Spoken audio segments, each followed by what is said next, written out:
በቲክቶክ ስሟ ጽጌ ሮያል እየተባለች የምትታወቀውና ከ663,000 በላይ ተከታይ ያላት ቲክቶከሯ ጽጌ ሮያል ከሰሞኑ በማህበራዊ ሚዲያዋ ላይ በሰራችውና በለቀቀችው ቪዲዮ በተነሳ እጅግ ከፍተኛ ተቃውሞና ቅሬታ እያስተናገደች ይገኛል። ከዚህም ጉዳይ ጋር ተያይዞ በአስቸኳይ ይፋዊ ይቅርታ መጠየቅ ይኖርባታል የሚል ደግሞ መግለጫም ወጥቶባታል። ለመሆኑ ጽጌ ሮያል ምንድን ያደረገችው? የወጣው መግለጫስ ምንድን ነው የሚለው? የተነሳባትስ እርሰ ጉዳይ ምን ጋር እየተያያዘና እንዴት ያለ ቅሬታ ያስነሳ ጉዳይ ነው? ሰላም የምንወዳቸውና የምናከብራቸው የጊዜ ሚዲያ ቤተሰቦች እንዴት ናቸው? ከዚህ ጉዳይ ጋር ተያይዞ የደረሱንን መረጃ ወደ እናንተ ልናደርስ ወደን ነው። እስከ ፕሮግራማችን ፍጻሜ ድረስ አብራችሁን ቆዩና መሰናዷችንን ተከታተሉልን። በዚህ አጋጣሚ ጊዜ ሚዲያን ሰብስክራይብ ሳታደርጉ የምትመለከቱን ካላቸው ሰብስክራይብ እያደረጋችሁ ቤተሰብ እንድታደርጉን ጠየቅን። እስከ ፕሮግራማችን ፍጻሜ ድረስ አብራችሁን ቆዩና ከጽጌ ሮያል ጋር ተያይዞ የተነሱ ቅሬታዎችንና ጉዳዮችን በተመለከተ በዝርዝር ልናደርሳችሁ ወደናል። እናመሰግናለን። የ2 ሚሊዮን ብሩ ቅናሽ ሊጠናቀቅ ውስን ቀናት ቀርተውታል። ልብ ይበሉ፣ ይህ ቅናሽ ለ20 ሰዎች ብቻ የወጣ ነው። እድለኛ ከሆኑ ቤት ሲገዙ ሱቅ በነፃ ይወስዳሉ። ቅንጡና ዘመን ተሻጋሪ ቤቶችን በካሬ ከ69,000 ብር እስከ 89,000 ብር እንደ ጉድ እየተቸበቸበ ነው። በ10% ቅድመ ክፍያ ከ50% የባንክ ብድር ጋር ከባለ 1 እስከ ባለ 3 መኝታ ክፍል እንዲሁም የንግድ ሱቆችን በተለያዩ የካሬ አማራጮች አቅሙን ባማከለ መልኩ ከዝቅተኛ ፍሎር እስከ ከፍተኛ ፍሎር ለሽያጭ ቀርበዋል። በቡልጋሪያ አደባባይ አፍሪካ ህብረት አጠገብና እንግሊዝ ኤምባሲ መሆኑ ቦታውን ይበልጥ ተመራጭ ያደርገዋል። ስለ ቤቶ ዲዛይን እንዳያስቡ፣ ስካይላይት ሆቴልን በሰሩ የአርክቴክት እጆች ለእርሶና ለልጆ ምቾት በሚሰጥ ዘመን ተሻጋሪ አፓርትመንት እየተገነቡ ነው። በአካል መምጣት ሳይጠበቅቦት ባሉበት ሆነው የሚዋዋሉበት። በተጨማሪም በመሃል መክፈል ቢያቅቶት ቤቶን አትርፈው መሸጥ መለወጥ ይችላሉ። ሁሉን አቀፍ የጋራ መገልገያዎች ከበቂ ሁኔታ ጋርም ተዘጋጅተዋል። ያሉን ቦታዎች ውስን ስለሆኑ ቀድሞ በ0929 34 6406 ላይ ይደውለው።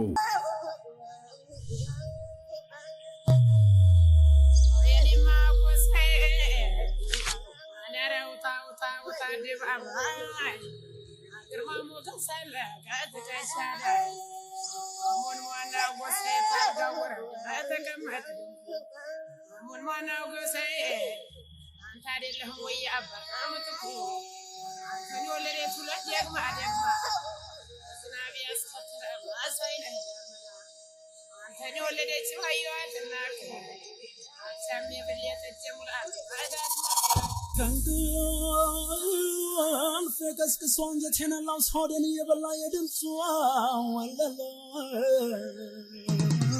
እንግዲህ ወደ ዋነኛው ርዕሰ ጉዳያችን ስንመለስ በቅርቡ እጅግ በጣም መነጋገሪያ የሆነና ትችትና ቅሬታ የተነሳባት ጽጌ ሮያል በቲክቶክና በዩቲዩብ ላይ ጽጌ ሮያል በሚል ስም የምትታወቅ ሲሆን የተለያዩ ርዕሰ ጉዳዮችን እያነሳች ለተመልካቾቿ ለአድናቂዎቿ ታቀርባለች።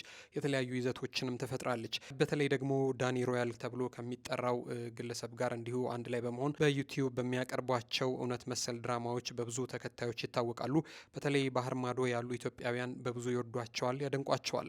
ጽጌ ሮያል ከሰሞኑ በግል የማህበራዊ ሚዲያ የትስስር ገጧ ማለትም ደግሞ በቲክቶክ ገጿ ላይ ሰርታ በለቀቀችውና ከዚህ ቀደም ድምፃዊ ጎሳዬ ተስፋዬ በሰራው ሮልኝ ያችን ላሊበላ በሚለው ዘፈን ላይ ተመስርቶ በሰራችውና ከ123,000 በላይ እይታ ባገኘው ቪዲዮ ላይ ከፍተኛ ቅሬታ እየተነሳባት ይገኛል። በተለይ ደግሞ በቅዱስ ላሊበላ አካባቢ ተወላጅ በሆኑ የማህበረሰብ ክፍሎችና በአካባቢው አስተዳደር ከፍተኛ ትችትን አስከትሎባታል። ነገሩ ከዚህም ልፍ ሲል በአስቸኳይ ወጥታ ይፋ ይቅርታ ልትጠይቅ ይገባል። ይህንን ካላደረገች ግን ጉዳዩን ወደ ሕግ አግባብ የምንወስደው መሆኑን እናሳውቃለን ይላል የቅዱስ ላሊበላ ዓለም አቀፍ ቅርስ አስተዳደር ጽሕፈት ቤት። ለመሆኑ ከዚህ ጉዳይ ጋር ተያይዞ የተነሳው ነገር ምንድን ነው? አሁንም አብራችሁን ቆዩና ተከታተሉን።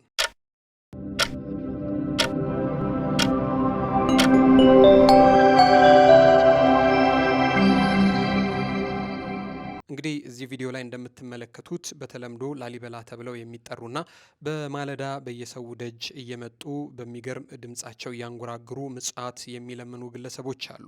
እነሱን በመምሰል የሰራችው ቪዲዮ ነው ዛሬ እንደዚህ መነጋገሪያ የሆነውና ትልቅ ቅሬታን ያስነሳባት። ከዚህ ጉዳይ ጋር ተያይዞ እንዴት እንደዚህ አድርጋ ልትሰራ ትችላለች በሚል ዛሬ ከቅዱስ ላሊበላ ገዳም ዓለም አቀፍ ቅርስ አስተዳደር ጽሕፈት ቤት የተሰጠ መግለጫ አለ። ወደዛኛው መግለጫ ከመሄዳችን በፊት ግን ጉዳዩን በተመለከተ አንድ ግለሰብ የሰራቸው ስህተት እንደዚህ ያለ ስህተት ነው። ይህ ደግሞ እርሷን ብቻ ሳይሆን ከዚህ ቀደም በኢትዮጵያ ውስጥ በተለምዶ ላሊበላ እየተባሉ የሚጠሩ ግለሰቦች የአካባቢውን ማህበረሰብ ወይንም ደግሞ የቅዱስ ላሊበላን ስምና ማህበራዊ ሁኔታና የአካባቢውን ሰው አይወክልም በሚል አንድ ግለሰብ ጉዳዩን በተመለከተ እንደዚህ ሲሉ በዝርዝር አስቀምጠዋል። ነገራቸውን ሲጀምሩ እንደዚህ ነው ያሉት። ላሊበላ ማለት ለማኝ ማለት አይደለም። ይሄ የጽጌ ሮያል ስራ የአካባቢውን ወይንም ወሎን ብሎም የላሊበላን አካባቢ ማህበረሰብ በጭራሽ አይወክልም። በቲክቶክ ገጿ ጽጌ ሮያል በመባል የምትታወቀው ቲክቶከር ጎሳዬ ተስፋዬ ላሊበላ ብሎ በለቀቀው ነጠላ ዜማ ተመርኩዛ የለቀቀችው አጭር ቪዲዮ እየተመለከትኩ ነበረ እና ስራዋ ግን ልክ አይደለም፣ ቅር አሰኝቶኛል ይላሉ።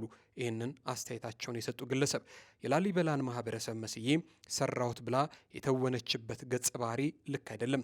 ማህበረሰቡም እንደዚህ አይነት አይደለም። ከአንድ ወንድ ጋር ሆና የለቀቀችው ቪዲዮ የአካባቢውን ባህልና ትውፊት እንዲሁም ቀደምትነት በሚያሳይ መልኩ መስራት ነበረባት እንጂ አላዛኝ ወይንም ደግሞ የኔ ቢጤ መስላ ለማኝ መስላ መስራት አልነበረባትም። በዚህ አጋጣሚ መናገር የምፈልገው ነገር በጣም ግርም የሚለኝ ግን እስካሁን ያልተናገርኩት ሁሌ ስሰማው የሚያናድደኝ ነገር ከአካባቢው ክልል ወጣ ብዬ ስሰማ ስለ ላሊበላ ማህበረሰብ፣ ስለ ታሪኩ እንዲሁም ስለ ሌሎች ሰዎች የሚያውቁትና ታሪኩ ፍጹም የተለየ ነገር መሆኑ ነው። ላሊበላ ስትላቸው እነዛ በር ላይ የሚያላዝኑ ለማኞች ነው የሚሉ። ይህ ቅር ያሰኛል፣ በተለይ ለአካባቢው ተወላጆች። የስሙን ትርጓሜ እንተወውና ላሊበላ ማለት ግን ቅዱስ ንጉሥ ማለት ነው። ላሊበላ የቅዱሳን፣ የንጉሳን፣ የሹማምንት፣ የጠቢባን፣ የጀግኖች መፍለቂያ ሀገር ነው። ሌላው ማህበረሰብ ግን የሚለምን የሚያላዝን የማህበረሰብ ክፍል እንደሆነ ነው የሚነገረው። ይህ ደግሞ ፍጹም እውነት አይደለም። በእርግጥ እንደ ታሪኩ ከሆነ ከ912 እስከ 1245 ዓመተ ዓለም የዛጉዌ ስርወ መንግስት የአክሱምን ስርወ መንግስት ከጣለ በኋላ ኢትዮጵያውያንን ለ333 ዓመት አስተዳድሯል። የዚህ ስርወ መንግስት ከ11 ነገስታት ደግሞ በጣም ታዋቂው ንጉስ ቅዱስ ላሊበላ ነበር። እናም እንደ ታሪካችን የዛጉዌ ስርወ መንግስት ሲወድቅ ንግስና የተሸጋገረው ወደ ሸዋ የሰለሞን ስርወ መንግስት ነበረ፣ ወደ አፄ ይኩኖ አምላክ ማለት ነው። እንግዲህ እዚህ ጋር ነው ታሪኩ የተደበላለቀው። በላሊበላ ንግስና ዘመን በስሩ ሲተዳደሩ የነበሩት ህዝቦች ንግስናውን ወደ ሸዋ ሲመጣ ንጉስ አፄ ይኩኖ አምላክ ተከትለው ወደ ሸዋ መጡ። እናም የሸዋ አፄ ይኩኖ አምላክ በሚያስተዳድሯቸው ግዛቶች ሁሉ እነዚህ ከላሊበላ ተነስተው የመጡት ሰዎች ከየት ነው የመጣችሁት ሲባሉ ከላሊበላ ይሉ ነበር። በዚያን ዘመን አንዱ ንግስናውን ከሌላኛው ሲቀበል የዛን ንግስና የተቀማውን በስሩ የነበሩትን ህዝቦች ማስተዳደር ግዴታው ነበርና ይቀበላቸውም ነበር። እናም ሌላኛው ደግሞ አባውዴ ሲባሉ የነበሩ እንደ አዝማሪ አይነት በኢትዮጵያ ተበትነው የሚኖሩ ማህበረሰቦች በዜማ በየደጃፉ እየሄዱ ሲለምኑ የሚጠይቁትን የልመና ጥቅም ሰው አልሰጥ እንዳይላቸው ሹማምንት ዘንድ ሲጠየቁ አብረው ከላሊበላ ነው የመጣ ነው ይሉ ነበር። ያ ቃልም ሲቀባበል ሲዋረስ ላሊበላ ተብሎ በሌላው የኢትዮጵያ ማህበረሰብ የሚታወቁት እነሱ ሆነው አረፉት። እናም ይህ ታሪክ ግን አሁን ላይ ወሎና ላሊበላ የሚኖሩትን ማህበረሰብ ታሪካቸውም ስማቸውም እንደሆነ ተደርጎ ነው የሚወራው። በተጨማሪም አሁንም ድረስ የወሎ ሰው እንደ ችግርተኛና እንደ ረሃብተኛ እንዲታይ እድል ፈጥሯል። በዚህም የላሊበላ አካባቢ ማህበረሰብ መሳደብ የሚፈልግ ሰው አንዳንዴ ሂድ ላሊበላ ብሎ ሲሳደብ ሰማለሁ። ይህ ግን ፍጹም ከእውነት የራቀ ነው። የሚዲያ ሰዎች የሚዲያ ስራ ከመስራታችሁ በፊት ተጠንቅቃችሁ ስሩ፣ ጠይቁ። አሁን የምታስቀምጡት ታሪክ መጪው ትውልድ የሚወርሰው በአንደበቱ የሚለምነው ነውና ለቲክቶክ ላይክና ለቪው ብላችሁ ታሪክ አታበላሹ። ልትሰሩ ያሰባችሁትን ነገር ከስር ከመሰረቱ ታሪኩን አጥኑና ስሩ። እንዲህ አድርጋችሁ ካልሰራችሁ ይህ ነገር እውነት ሆኖ በትውልድ ይቀጥላል ሲሉ እኚህ ግለሰብ ያላቸውን ቅሬታ ያነሳሉ።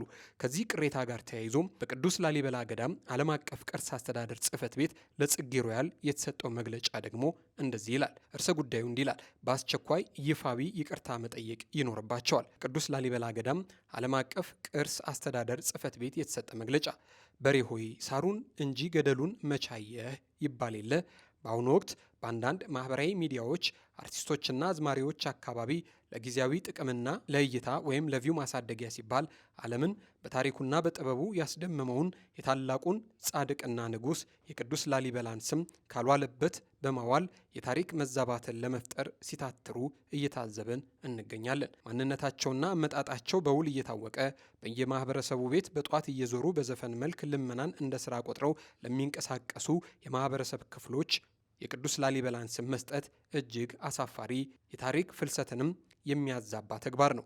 ይህ መሰል ስም ማጥፋት በሕግም ጭምር የሚያስጠይቅ ከባድ ወንጀል መሆኑ ታውቆ እነዚህ አካላት በአስቸኳይ ከድርጊታቸው እንዲቆጠቡ በጥብቅ እያሳሰብን ላጠፉት ጥፋት በሕዝብ ፊት ቀርበው ወይንም በማንኛውም ሚዲያ ቀርበው ይቅርታ እንዲጠይቁ ከወዲሁ እናሳስባለን። ከሁሉ በላይ ደግሞ ሊሰመርበት የሚገባው ጉዳይ ይላል መግለጫው። ሲቀጥል ከሁሉ በላይ ደግሞ ሊሰመርበት የሚገባው ጉዳይ እነዚህ አካላት በቅዱስ ላሊበላ ከተማ ሆነ በዙሪያ ባሉ አካባቢዎች በምንም መልኩ የማይታወቁ በታሪክም ሆነ በጂኦግራፊ መገኛቸው ከአካባቢው ማህበረሰብ ጋር ምንም አይነት ቁርኝነት የሌላቸው መሆኑ ነው። በመሆኑ በልመና ባህል ውስጥ የሚታዩትን እነዚህን የማህበረሰብ ክፍሎች በገናናው ንጉሥ ስም መሰየም የዓላማና የይዘት መደበላለቅን የሚፈጠር ስህተት ነው። የቅዱስ ላሊበላ ሕዝብ እውነተኛ ማንነትና የማህበረሰብ እሴቱ ይህ አይደለም። የቅዱስ ላሊበላ ሕዝብ ታሪክን፣ ሃይማኖትንና የሥራ ባህልን አጣምሮ የያዘ ኩሩ ማህበረሰብ ነው። የአካባቢው ነዋሪ መገለጫዎች የሚከተሉት መሆናቸውን ማንም ሊመሰክር የሚችለው ሀቅ ነው። ታታሪነት፣ ስራ ወዳድነት። የቅዱስ ላሊበላ ሕዝብ ልመናን ፍጹም የሚጸየፍ፣ በራሱ ላብና ጥረት መኖር እንደ ትልቅ ክብር የሚቆጥር፣ በስራ ብቻ የሚያምን ማህበረሰብ ነው። እንግዳ ተቀባይ ነው። ርኅራሄም መለያው ነው። ቅዱስ ላሊበላን መሰረት በማድረግ ከተለያዩ የሀገሪቱ ክፍሎች የመጡ አቅመ ደካሞችና ችግርተኞች በአካባቢው ቢገኙም ህዝቡ እነዚህን ወገኖች በደግነት በፍቅርና በሕክምና በመንከባከብ የሚይዝ እንጂ እንዲህ የሚያገልም አይደለም።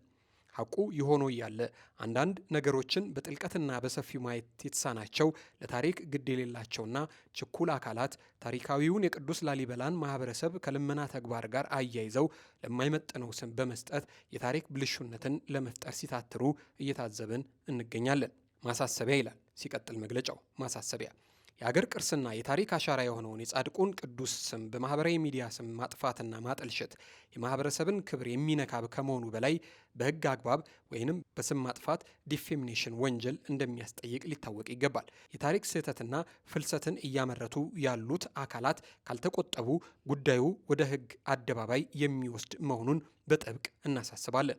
በመሆኑም በማወቅም ሆነ ባለማወቅ ይህንን ታሪካዊ ስህተት በመፈጸም የገናናውን ቅዱስ ላሊበላን ስም ካልዋለበት በመዋልና የታሪክ ፍልሰትን በመፍጠር በማህበረሰቡ ላይ ማዕበል ያስነሱ ስም ያጠለሹና ያዋረዱ አካላት በሙሉ የፈጸሙትን ስህተት በአደባባይ አምነው በመቀበል ጉዳዩ በሚመለከተው ማህበረሰብ ፊትና ስሙን ባጠለሹበት በማንኛውም የሚዲያ አማራጭ ወይም በማህበራዊ ሚዲያም ሆነ በመደበኛ መገናኛ ብዙሃን ላይ በአስቸኳይ ይፋዊ የይቅርታ ጥያቄ እንዲያቀርቡ በጥብቅ እንጠይቃለን።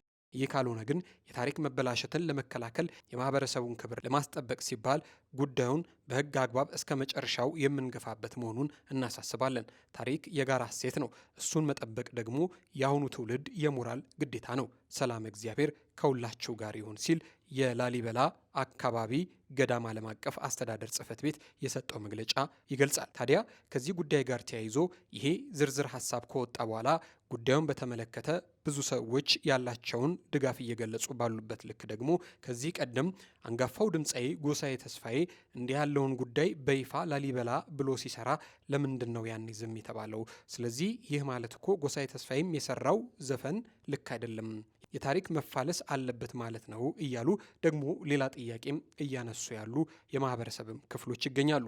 ከዚህ ጉዳይ ጋር ተያይዞ ያላቸው ሀሳብ ምንድን ነው? በሀሳብ መስጫ ሳጥን ላይ ያስፍሩልን። አብራችሁን ስለቆያችሁ እጅግ በጣም ከልብ አድርገን እናመሰግናለን። አዲስ ጊዜ ሚዲያን ሼር፣ ላይክ፣ ሰብስክራይብ በማድረግ ቤተሰብ ታደርጉን ዘንድ በትህትና ጠየቅን።